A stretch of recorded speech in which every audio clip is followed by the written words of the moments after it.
अल्लाहुम्मा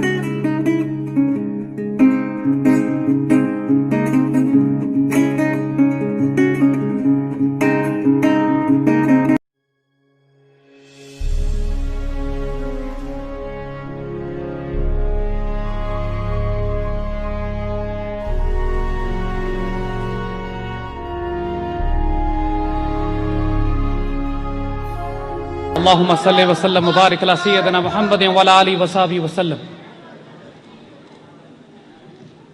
हमारे बुजुर्गों, भाइयों, बहनों, बच्चों, अस्सलाम वालेकुम रहमतुल्लाहि व बरकातहू।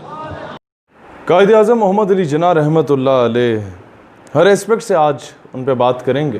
कायद आज़म की सिफात की बात करें, उस मर्द दरवेश का वो मकाम जान लीजिए जो अल्लाह के रसूल सल्लल्लाहु अलैहि वसल्लम के दरबार में उन्हें नसीब था।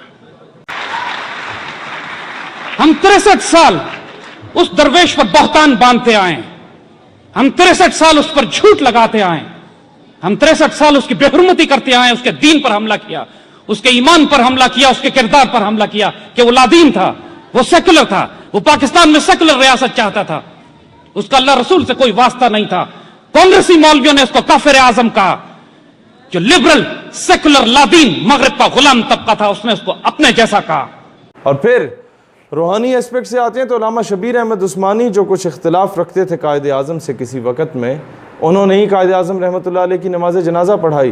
People asked him a question कि जनाब आप तो मुखालिफ थे, आप नमाज जनाजा पढ़ा रहे हैं। कहते हैं हाँ, मैं इख्तिलाफ रखता था, लेकिन एक दिन मैंने ख्वाब में रसूलुल्लाह सल्लल्लाहु अलैहि वसल्लम की ज़ियारत की।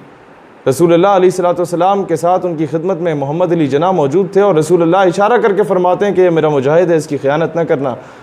तो मुझ पर लाजिम हो गया कि मैं मोहम्मद अली जिन्ना की हिमायत करूं और उनकी नमाज जनाजा पढ़ाने का भी शर्फ मुझे हासिल हुआ।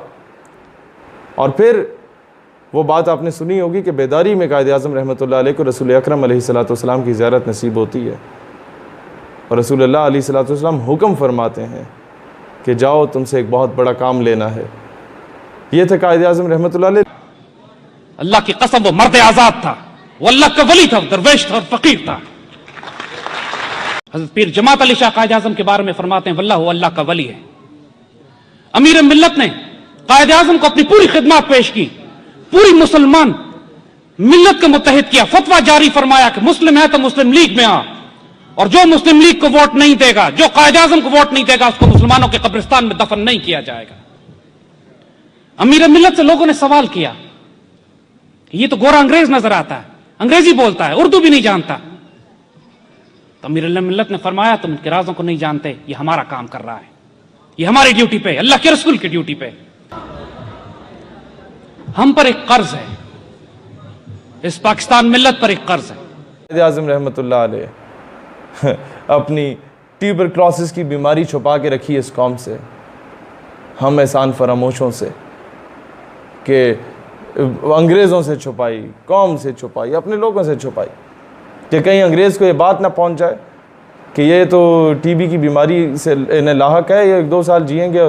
तो इस तरह करते हैं कि पाकिस्तान का केस एक्सटेंड कर देते हैं, बढ़ा देते हैं तारीख़ों को। कायद आज़म नहीं रहेंगे तो पाकिस्तान किसने बनाना है? कायद आज़म ही है जो उम्मत की बात करें, बाकी तो सारे सुन्नी शिया वहाबी की बातें कर रहे हैं, बाकी सारे तो पठान पंजाबी सिंधी बलोची की बातें कर रहे हैं। इस्लाम की बात तो कोई भी नहीं कर रहा। सब मसलकों में या मसलहतों में या लसानियत की बुनियाद पे तकसीम है। ये थे कायद आज़म रहमतुल्लाह अलैह। ये वो कायद आज़म जिनको पूरे हिंदुस्तान में से सेलेक्ट करने वाला वजूद मर्द कलंदर वक्त का दरवेश अल्लामा मोहम्मद इकबाल रहमतुल्लाह अलैह। अल्लामा इकबाल से पूछा गया कि आपने इस वजूद को क्यों सेलेक्ट किया? फरमाते हैं, ही इज अनकरप्टेबल, अनपरचेजेबल, ना ये खयानत करेगा ना बिकेगा कभी। अपनी शादी के बाद हनीमून मनाने मालाबार हिल्स पे गए तो सिर्फ अपने वॉशरूम्स के टाइल्स पर 50,000 रुपये का ख़र्चा किया। लेकिन जब पाकिस्तान बनता है तो वही कायद आज़म जो बरे सग़ीर के सबसे महंगे वकील थे, उन्होंने अपनी तनख्वाह सिर्फ 2 रुपये मुकर्रर की। सरकारी ख़जाने से कहीं मोज़े ला के दे दीजिए, उनके कदमों में रखे गए, खिदमत में पेश किए गए 2 रुपये की मालियत के। आपने फ़ौरन झड़क दिया और कहा या तो मेरे से इससे पैसे लेते, और अब पाकिस्तान की हालत तुमने देखी है, कितने महंगे मोज़े लेके आ गए। मोहतरमा फातिमा जिन्ना, अल्लाह उनके दर्जात बुलंद करे। आपके दफ्तर के लिए कुछ मेज़ और कुर्सी लाई गई सरकारी ख़जाने से, तो कायद आज़म ने फिर झड़क दिया कि मोहतरमा से कहिए इसके पैसे दीजिए या फिर इनको बेच के वापस सरकारी ख़जाने में रख दीजिए वो मालियत। लेकिन अंदाज़ा करें, मैं कहता हूँ उन्होंने अपनी जान की बाजी हारी, अपनी जान कुर्बान की इस कौम के लिए, उस कौम के लिए।